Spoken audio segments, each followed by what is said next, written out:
Hi, Tony from Tony's E-Cig Stuff, and today we're going to be talking about the Eleaf iStick temperature controlled TC40 watt.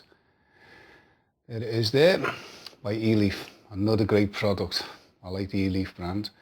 Okay, to switch this on, it's 5 clicks. 1, 2, 3, 4, 5, and it's on. And it's defaulted to variable wattage mode. Now, with it being temperature control, if you hold this middle button in here, it will change to temperature settings. As you can see, it is now changed to temperature settings. Now, to use this, when you're using it, you have to have the appropriate tank or dripper. Now, to use temperature control for the Eleaf, it has to be nickel coils. If you're using it in temperature control, you have to have nickel coils, whether it be in a tank or the dripper. It has to be nickel coils, and then you can set the temperature to your desired preference to get your sweet spot. And if you press the middle button once again, it goes back to variable wattage. Now, the reason I put it back to variable wattage is because I've had the Eleaf temperature control iStick 40 for quite some time. Now, to be honest with you, I don't feel like I'm getting a satisfying vape when I'm using temperature control devices. Some people do, I don't myself. And I say this is a belt and setup, this. Eleaf have done it again, in my opinion. The Eleaf iStick 40 temperature control cracker, another great product from Eleaf, by the way. And when you're using temperature control, it's probably the most simplest out of all the temperature control devices out there, because it does all the calculations for you instead of having to pre-program this, that and the other. And that's what I like about Eleaf, is they keep it simple but effective. So when you put your nickel coil device, be it a tank or a dripper on that, this automatically, once you've set it to temperature control, reads the ohms and away you go. As I say, other devices that do temperature control can be a bit more fiddly, but this is straight to the point and away you go. Now, myself personally, I've been using this for quite some time now, and I wanted to like temperature control. I mean, the good things about temperature control is, like, it's never going to burn your cotton. You're never going to get what you call a dry hit. You know, that's a real plus about it. But for me, the vaping experience just wasn't there. It wasn't as good. And I persevered for some time with it. But you know, in the end, I've gone back to my Canthal because I find it a more satisfying vape. Now, I'm not saying that's going to be the case for you. You might try the temperature control and love it. I tried to love it, tried as best as I could, but in the end I've gone back to Canthal. Yeah, the Eleaf TC40 temperature control, as I said to you, I have tried to use it in temperature control. Well, I have used it, but I've never found it a satisfying vape, to be honest with you.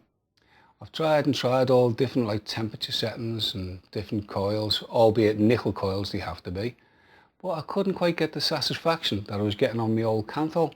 So I tend to use it with my old Canthal setup, this being the Kanga Sub-Tank Mini, and I tend to use it in its variable wattage mode as opposed to temperature. I mean, temperature is good. I mean, the great things about it is you don't get burnt hits, you know, that's a guarantee. So it's good in that respect, but for me it just wasn't as satisfying as Canthal coils. So I'm going to demonstrate it now, but it's, be aware, this is with a Canthal Kanga Sub-Tank on top, not a nickel temperature control. And as I say, I've got it in variable wattage, not temperature control settings. Also be aware, when you're using this in temperature control, you have to have the appropriate device on top, dripper or tank, that has a nickel coil in it. You have to make sure you do that when you're using it in temperature control. And also, you can't use the nickel devices in variable wattage mode. It just doesn't work. So remember, always remember, if it's in temperature control, the device on top has to be nickel to go with the temperature control. If you're in variable wattage mode, then this cannot be a nickel device. It has to be a Canthal or something similar, but not nickel when it's in variable wattage mode. So I'm going to have a little blast on this now, a little toot. as I prefer it, as I say, with the Kanthal.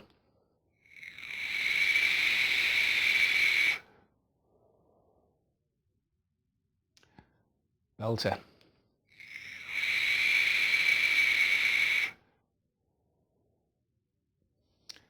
Oof.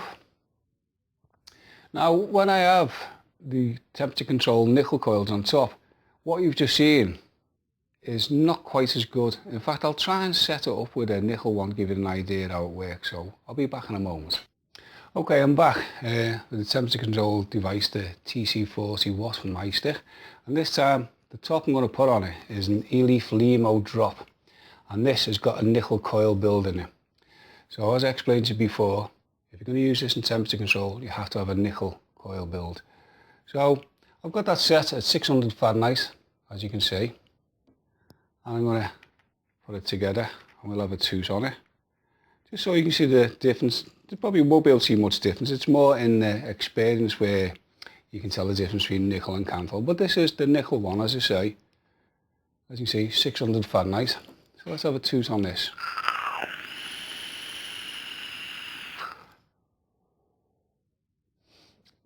It's alright, like.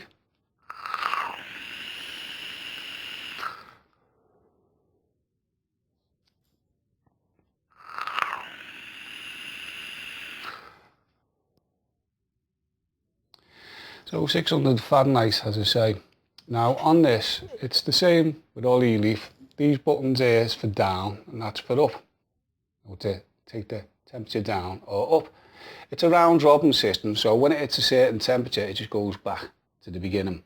So if I keep going, it's gone back to 100 degrees Fahrenheit. And then it round robins up to 600 degrees Fahrenheit. So yeah, it's not bad, don't get me wrong, but I can't get the same satisfaction as I do with my old Kanthal, so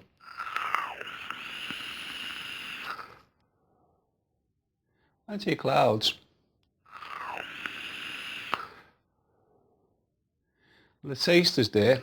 So as I say, the Eleaf iStick temperature control 40 watt with the Limo drop on top.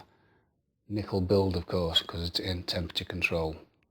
And as I say, that's got a self-built coil in with cotton.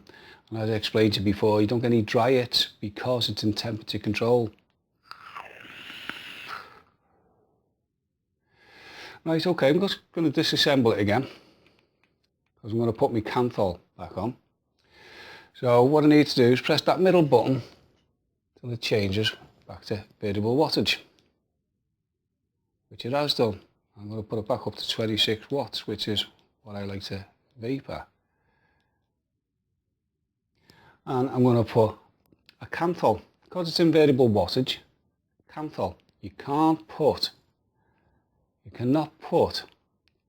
nickel coils when it's in variable wattage. No, can't happen.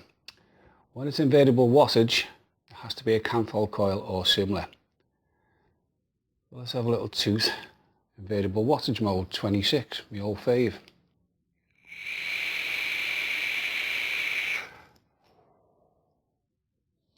That is, for me, that's vaping. Oh, that is really nice.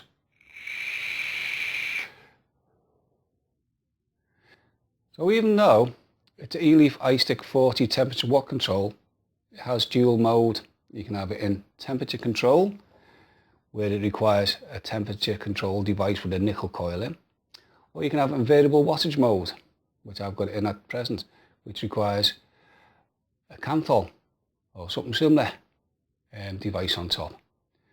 So there you have it. Basically, it's down to you guys now which you find the most satisfying.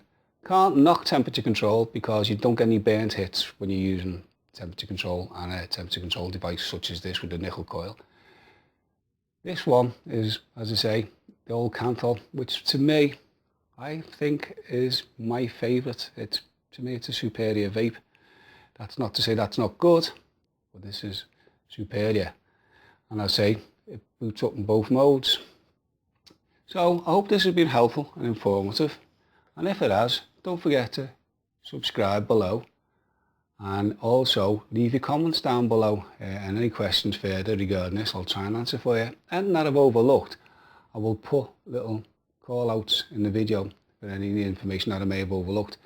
Also, can I just say at this stage, all the reviews I've done so far, all the products in the reviews I've bought myself with my hard-earned cash. They haven't been given to me by a company to, do reviews on. This is all my own devices that I've bought with my cash, as I say. If anything should change at all and people do send me free products, I will always mention in the video that it is a free product that's been sent to me by someone. But as it happens now, everything you've seen so far on my videos has been products that I have purchased myself with my own money. So once again, thanks for watching, and I'm going to have a toot and I'll love yous and leave yous.